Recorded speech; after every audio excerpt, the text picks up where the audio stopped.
प्राचीन काल में सत्यव्रत नाम के एक राजा राज करते थे। वह प्रतिदिन पूजा पाठ किया करते थे। उनके पास किसी भी चीज की कमी नहीं थी। वह धन दौलत से लेकर हर प्रकार की सुविधा से समृद्ध थे। हालांकि इसके बावजूद भी राजा की एक अभिलाषा थी जिसे वह पूर्ण की चाह रखते थे। दरअसल राजा सत्यव्रत को किसी प्रकार से स्वर्गलोक जाने की इच्छा थी। वह अपने जीवन में कम से कम एक बार स्वर्गलोक के सौंदर्य को देखना चाहते थे, लेकिन उन्हें इसका मार्ग नहीं पता था। इधर दूसरी तरफ ऋषि विश्वामित्र अपनी तपस्या के लिए घर से बाहर निकले। चलते चलते वह अपनी कुटिया से काफी आगे चले गए थे। काफी समय बीत गया लेकिन वह नहीं लौटे। इस कारण उनका परिवार भूख और प्यास से तड़प रहा था। राजा सत्यव्रत को जब यह पता चला तो उन्होंने ऋषि विश्वामित्र के परिवार के पालन पोषण की जिम्मेदारी ले ली। कुछ समय बाद जब मुनिवर लौटे तो वे अपने परिवार को कुशल देख काफी प्रसन्न हुए। उन्होंने पूछा कि उनकी अनुपस्थिति में किसने उनकी देखभाल की।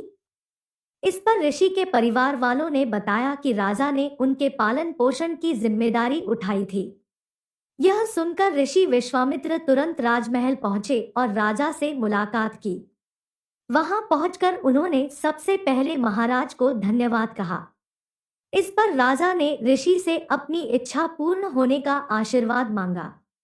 राजा की बात सुनकर ऋषि विश्वामित्र ने कहा, बोलिए महाराज, आपको क्या वरदान चाहिए। तब महाराज ने कहा, हे मुनि, मुझे एक बार स्वर्गलोक के दर्शन करने हैं। कृपया करके मुझे वहां जाने का वरदान दे।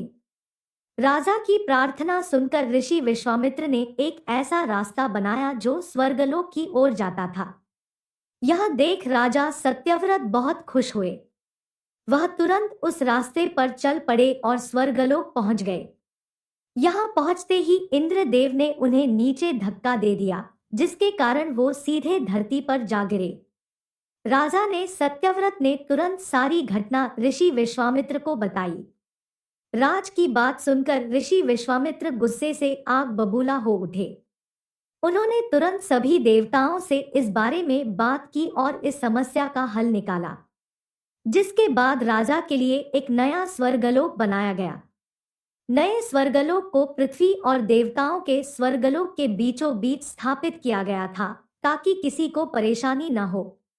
नए स्वर्गलोक से राजा सत्यव्रत तो बहुत खुश हुए, लेकिन विश्वामित्र को एक चिंता लगातार सता रही थी। उन्हें डर था कि नया स्वर्गलोक कहीं जोरदार हवा के कारण गिर न पड़े। अगर ऐसा होगा तो राजा सत्यव्रत दोबारा से धरती पर जा गिरेंगे। काफी सोच विचार के बाद ऋषि विश्वामित्र को एक उपाय सूझा। उन्होंने नए स्वर्ग लोक के नीचे एक बहुत लंबा खंभा लगा दिया ताकि उसे सहारा मिल सके। ऐसी मान्यता है कि नए स्वर्ग लोक के नीचे लगाया गया खंभा एक विशाल पेड़ के तने के रूप में बदल गया। यही नहीं, कुछ समय पश्चात जब राजा सत्यव्रत की मृत्यु हुई तो उनका सिर एक फल में तब्दील हो गया।